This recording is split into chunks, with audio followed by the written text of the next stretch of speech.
thank you. We appreciate you coming to my alma mater, USF St. Pete. Go Bulls.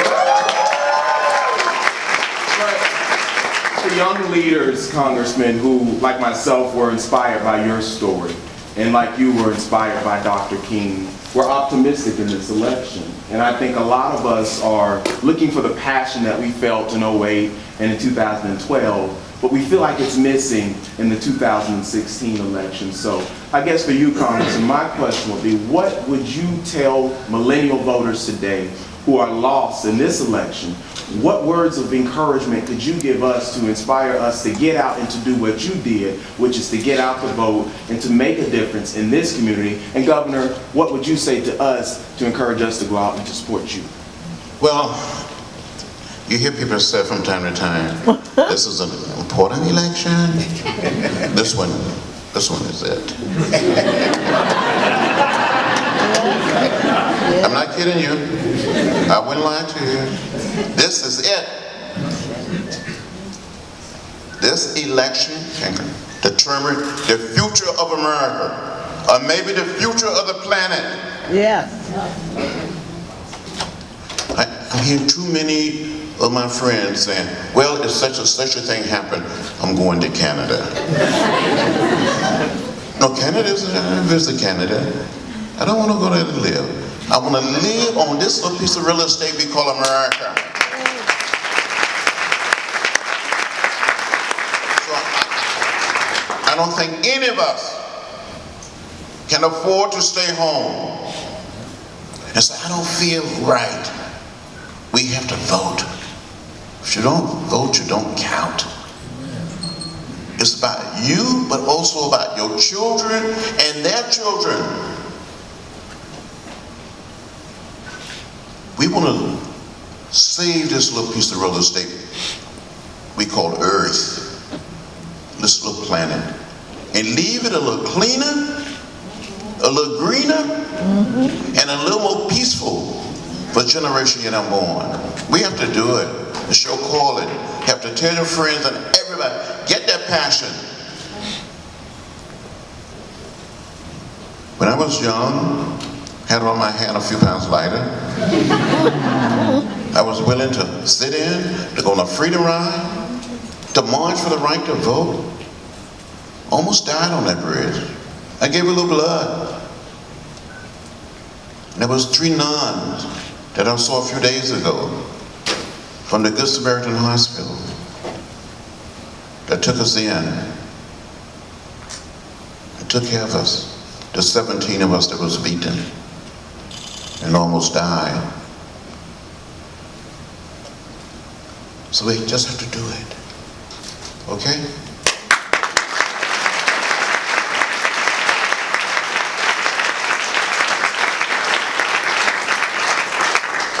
I'll try to respond to your question too, Corey. Why should people vote for me?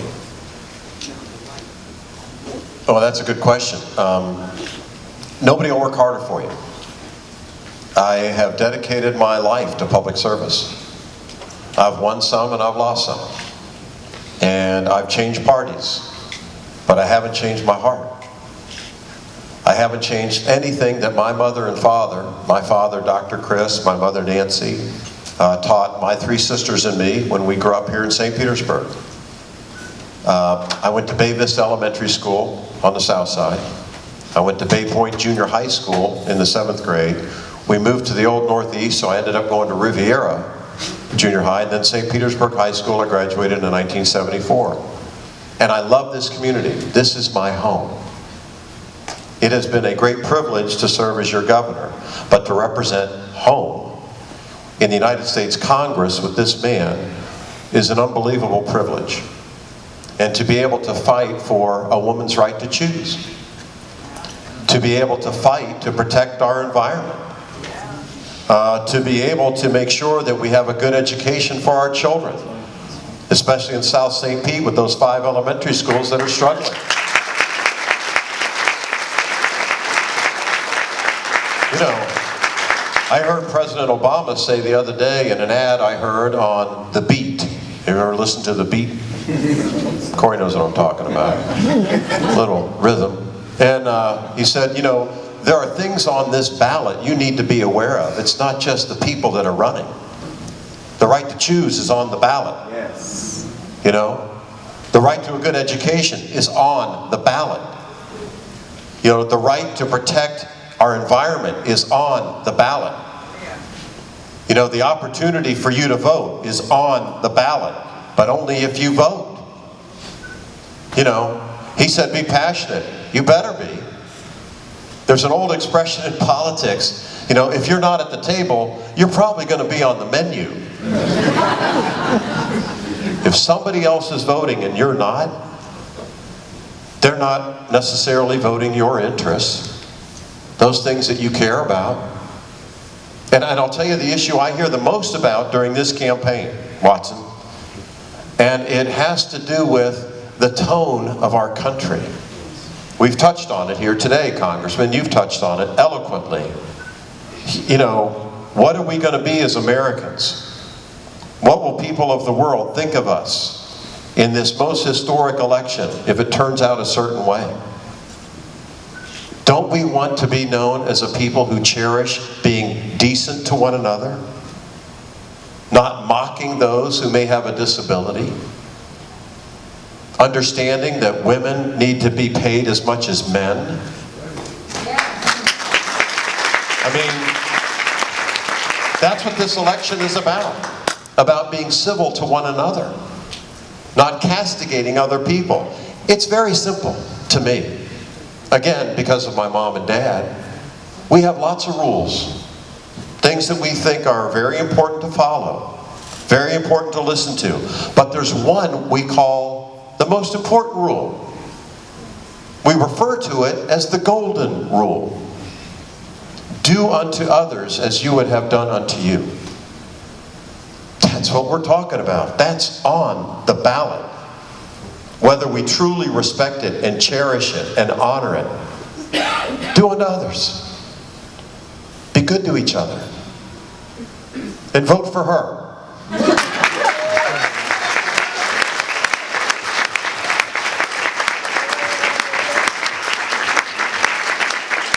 Yes, ma'am. In the back. Yes, ma'am.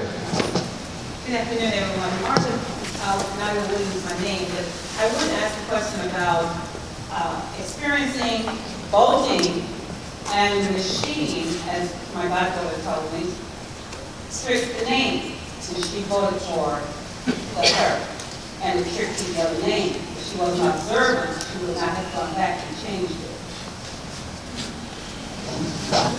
I think I understand what you said, but let me repeat it just for clarity. Your sister, My goddaughter, your goddaughter, went to vote, yes, intending to vote for someone, yes. and the machine messed up and cast the vote for the other person. And she happened to look back at it, and she had to go back and punch again, press again for the right one. And where did she vote? I can't hear what you said. Downtown. Downtown St. Petersburg? Yes. When did that happen? This was 2.5 weeks ago? 2 weeks, excuse me. Whenever was the first day to vote, we go back to... First day of early vote? Early vote. That would have been, what, October 24th, I guess. Well, Check the machines, you know what I mean? Because you can't... did she report that to somebody? The supervisor of elections, perhaps? She didn't tell me that, but she did notice it herself. Somebody else didn't know. Did she end up getting the vote right? She's corrected. Well, that's important. You know, again, when I was governor, we didn't have a paper trail in our ballots, right? And we had what happened in the election of 2000, Bush versus Gore. Yes. You know, it was kind of embarrassing. And so again, I get elected governor in 06. Governor Bush didn't address this issue specifically, but I felt compelled to because a colleague of mine in the state Senate who became a congressman from Southeast Florida named Robert Wexler told me, you know, Charlie, you've got to fix this and have a paper trail so that if we ever have to have a recount again in Florida, we have something to recount, like a piece of paper. I mean, you know, I went and got my Jeep filled with gas this morning. Just to get gas, you get a receipt. You would think for something as precious as your vote, you would get a receipt. Well, now in Florida we do. We changed the law, we fixed that. So if anybody has a problem like that going forward, at least we have something that we can check against it and make it right. Yes, ma'am, you in the back. Last question. Last question. So says Matthew. This young man had it. Okay. Maybe one more. Yes. I just want to know. This young man down here. Where disability is so accepted. This passion comes from our politics, we're generally willing to accept. Can you hand her the microphone so we all can hear her, please? Well, I just want to know if any of the politicians or if you guys have thought about how did we get here when somebody like Donald Trump can actually be running for the President of the United States? I've lived through 2 rounds of trickle-down economics, and everybody's forgotten about double-digit interest rates on your house. In my 30s, I gave up on ever owning a house, not because I couldn't afford the house, but because I couldn't afford the interest rate. So I don't understand how we as a country have that kind of amnesia.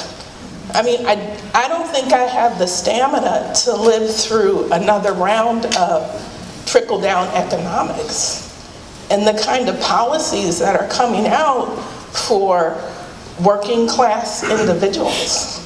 I am a registered nurse and have been doing that for 30 years. And with the Republicans in Congress, in their willful obstruction of the Affordable Care Act, it's made, people blame the president and the Democrats